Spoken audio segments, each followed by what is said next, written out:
నమస్తే, నేను మీ జర్నలిస్ట్ లక్ష్మీనాగ్ నరహరిశెట్టి. పశ్చిమాసియా దేశాల్లో భయానక యుద్ధం జరుగుతుంది. ఇప్పటికే 2 వారాలు పైన గడిచిపోయింది. ఇప్పటికీ కూడా మరి చుట్టుపక్కల ఉన్న దేశాలు ఎంతో లాస్ని చవిచూస్తుంది. మరి అమెరికా, ఇజ్రాయిల్ ఏదైతే 2 దేశాలు మరి ఇరాన్ మీద యుద్ధాన్ని ప్రకటించాయనుకోవచ్చు. మరి ఖమేనీని చంపేయటం ద్వారా మరి ఇరాన్ ప్రతీకార ఇచ్చతో రగిలిపోయి అప్పటి నుంచి ఇప్పటి వరకు కూడా యుద్ధం చేస్తూనే ఉంది. ఇజ్రాయిల్, అమెరికా కూడా ఇప్పటికీ కూడా ఇరాన్ మీద దాడులు చేస్తున్నారు. ఇరాన్ యొక్క స్థావరాల మీద కావచ్చు, వాళ్ళ యొక్క సామాన్యుల ఇళ్ల మీద కూడా దాడి చేసిన పరిస్థితిని మనమైతే గమనించవచ్చు. ఏది ఏమైనప్పటికీ చుట్టుపక్కల ఉన్న దేశాలు ఏవైతే ఉన్నాయో ఖతార్, బహ్రాయిన్, మరి అబుదాబి ఇలాంటి అమెరికన్ ఎయిర్ బేసెస్ మీద మరి ఇరాన్ దాడులు చేస్తూనే ఉంది. ఎక్కడైతే మరి ఇరాన్కు సంబంధించిన ఏమన్నా ఉంటే వస్తువుల మీద కావచ్చు, షిప్పుల మీద కావచ్చు, ఇజ్రాయిల్, అమెరికా దాడులు చేస్తుంటే ఇరాన్ కూడా మరి కరెక్ట్గా గురిపెట్టి ఏదో ఒక రకంగా అమెరికాకు కూడా, ఇజ్రాయిల్కి కూడా ఏదో ఒక రకంగా నష్టం చేకూరుస్తూనే ఉంది. తద్వారా యుద్ధం ఇంకా జరుగుతూనే ఉంది.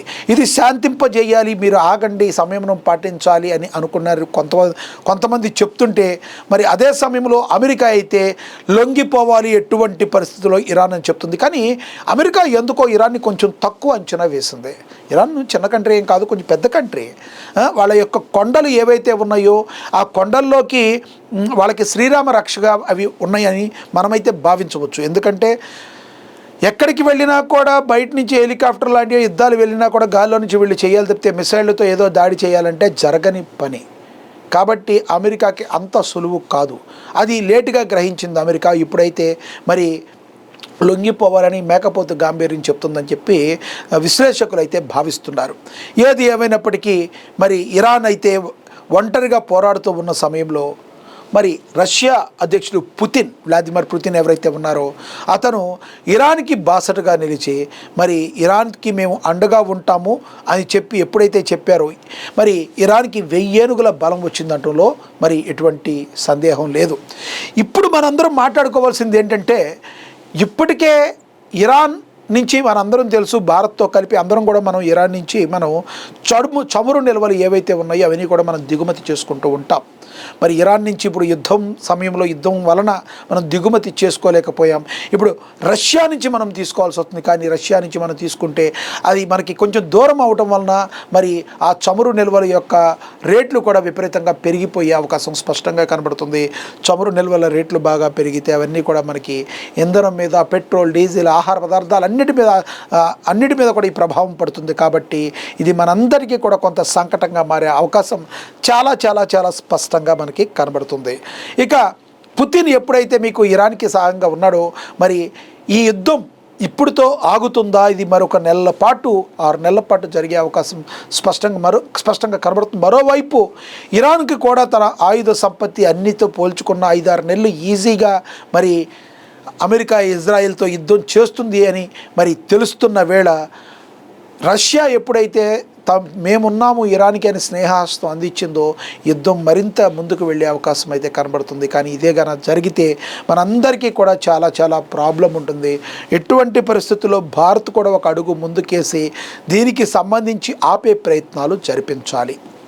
ఇక్కడ జరుగుతుంది. ఇప్పుడు అది జరగాలి అంటే కొంత ఏదైనా లాస్ పోతే ఆ లాస్ పోయిన తర్వాత మాట్లాడితే మనం వింటాడు. తానే బలవంతుడు అనుకుని విపరీతంగా ఉన్న టైంలో మనం చెప్పినా వాడి చెవులకి వినబడదు.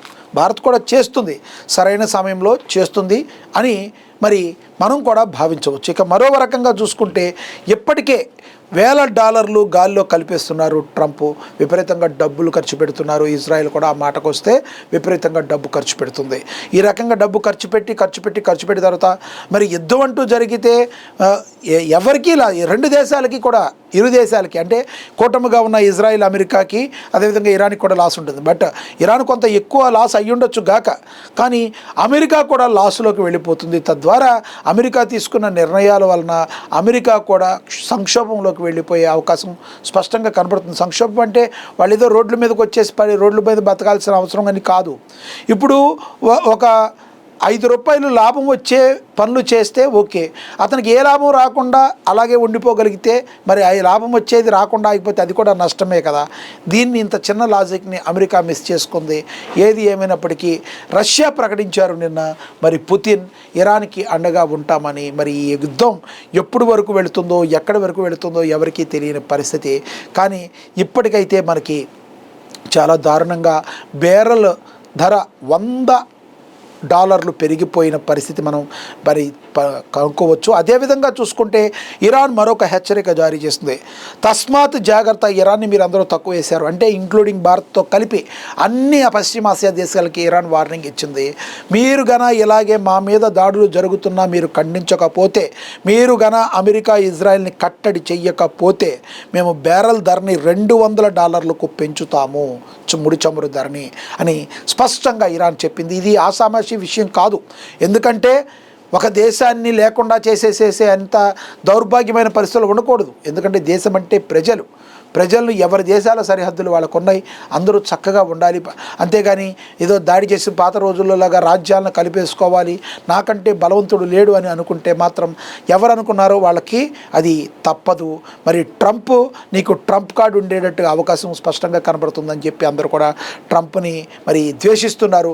ప్రపంచ అన్ని దేశాల ముందు కూడా ట్రంప్ విలన్గా మారే అవకాశం కూడా చాలా స్పష్టంగా కనబడుతుందని విశ్లేషకులు అభిప్రాయపడుతున్నారు. ఏదేమైనప్పటికీ చైనా కావచ్చు, భారత్ కావచ్చు, రష్యా కావచ్చు, సునిశ్చితంగా వీటిని 3 దేశాలు కూడా గమనిస్తున్నాయి. మరి ఏదైతే జాతీయ అహంకారం అమెరికా చూపిస్తుందో ఆ జాతీయ అహంకారం మరి తగ్గుద్దేమో అని చెప్పి మరి చైనా కానీ రష్యా కానీ భావిస్తున్నాయి. అఫ్కోర్స్ ఇండియా కేవలం కొన్ని విషయాల్లో తగ్గి ఉండాల్సిన పరిస్థితి. ఎందుకంటే మనకి మరి అమెరికాలో కూడా మన భారతీయులు ఎంతోమంది కోట్లల్లో అక్కడ ఉన్నారు, వాళ్ళందరి సౌలభ్యం కూడా చూసుకోవాలి. కాబట్టి కొన్ని విషయాల్లో తటస్థంగా ఉండలేని పరిస్థితుల్లో, ఏమి చేయలేని పరిస్థితుల్లో ఇండియా ఉంది. మనం ఎవరితో కూడా శత్రుత్వం పెట్టుకోం, ఏ దేశంతో కూడా మనం శత్రుత్వం పెట్టుకోం. కానీ మన మీద శత్రువు వచ్చి తయారైతే వాడిని వదలం.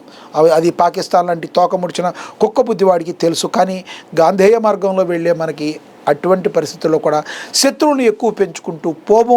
వీలైనంత వరకు అందరితో మనం స్నేహపూర్వకంగా ఉంటాం. ఇది భారతీయ రాజ్యాంగం యొక్క గొప్పతనం అనేది మనందరికీ తెలుసు. ఇప్పుడు రష్యా అధ్యక్షుడు పుతిన్ ఎవరైతే ఉన్నారో ఇరాన్కి నిలబడటం ద్వారా ఈ యుద్ధం ఇప్పుడుతో ఆగేలాగా లేదు. ఈ యొక్క ప్రభావంతో భారతదేశానికి కూడా ఈ యొక్క సెగ అనేది బాగా తగలబడుతుంది. మరి యుద్ధాన్ని ఆగాలని మనందరం కూడా కాంక్షిద్దాం. మీరేమనుకుంటున్నారు? రష్యా ఇరాన్కి సహాయం చేయడం ద్వారా, స్నేహపూర్వక హస్తం ఇప్పించడం ద్వారా, నేనున్నానని భరోసా కల్పించడం ద్వారా మరి ఈ యుద్ధం ఇక్కడితో ఆగుతుందంటారా? అమెరికా, ఇజ్రాయిల్, ఇరాన్ మధ్య చర్చలు జరుగుతాయంటారా? ఎన్నాళ్ళ వరకు యుద్ధం జరిగే అవకాశం ఉందో కామెంట్ బాక్స్ రూపంలో కామెంట్ చేయండి. నమస్తే.